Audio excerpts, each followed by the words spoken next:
Well, a friendly neighbor, always out walking his dogs. That's how people who know the alleged White House fence jumper remember him. Now, the Secret Service says 42-year-old Omar Gonzalez climbed the fence Friday and made it into the White House before being captured. Gonzalez lived in Copper's Cove, that's a town near Fort Hood. Neighbors say he moved out of his house a couple years ago. But as Chris Davis shows us, family members say he's been living in his car and struggling with PTSD. Yeah, I was friendly with him. We never had any problems. This former neighbor, who wanted to go just by Andrew, lives just a couple houses down from where Gonzalez stayed with his dogs. The actions that he did, I'm not sure why he did that. Andrew says the former soldier would go through what he called PTSD moments. He'd walk around and always be looking to see who's out and about. Gonzalez's ex-wife told our sister station in Indianapolis it all started after his second tour in Iraq. He would get up all hours of the night and walk outside the perimeter of the house looking for footprints or whatever he could find that wasn't supposed to be there. She says he has PTSD and obsessive-compulsive disorder. He was never violent, but kept guns behind every door in their house. Once he thought someone was trying to poison him. I didn't understand. Look back now thinking, I wish there was something that I could have done to help him, because he's not a bad guy. In the 3 years Greg Moore knew him, Gonzalez was just an average neighbor. He's a good guy. Everybody in the neighborhood liked him. The kids liked him. They're always walking by, hi Omar, hi, and he's hey, and helping us out. It was obvious to him who it was in the video, but that didn't make it any less shocking. When they said Omar, I was like, oh my God. That was Andrew's reaction too.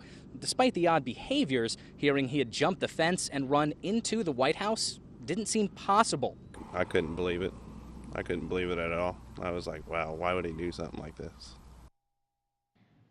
That was Chris Davis reporting. Now, Gonzalez was in federal court today. Prosecutors said he had 800 rounds of ammunition in his car. They also said he was stopped at the White House last month with the hatchet in his waistband. He had a small knife in his pocket when he was arrested on Friday. And now, because of this incident, security is tightening around the White House. Steve Handelsman has more on that. There were more police and barriers at the White House when word came Friday's intruder was more menacing than he first appeared.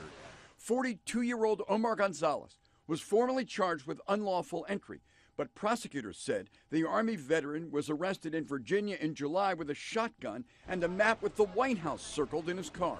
Let's go! Carrying just a knife, he jumped the fence Friday, crossed the lawn, and got through the main door to the White House before he was arrested. No attack dog was used. No gun fired at him. The Obamas had just left. Former Secret Service agents are appalled. You certainly cannot allow an intruder to make it that far. If you have to kill the individual, then you kill the individual. President Obama today was not critical. Secret Service does a great job. I appreciate it, guys. We're moving out the same door. Sacrifices they make on my behalf. But the agency is investigating who made mistakes Friday and why. Here on the north side of the White House today, there's this new temporary fence, but most of the White House fence, as it was on Friday, as it's been for decades, well, people can come right up to it, like these people. It's only 6 feet high or so, easy to scale. And the public wants to get this close. We all should have access to the White House. And instead, we should have security inside if they need it. And that's the Secret Service goal. Protecting the president and the first family, but also protecting the status of the White House as the people's house. Now a review of how better to accomplish goal number one. I'm Steve Handelsman, NBC News, Washington.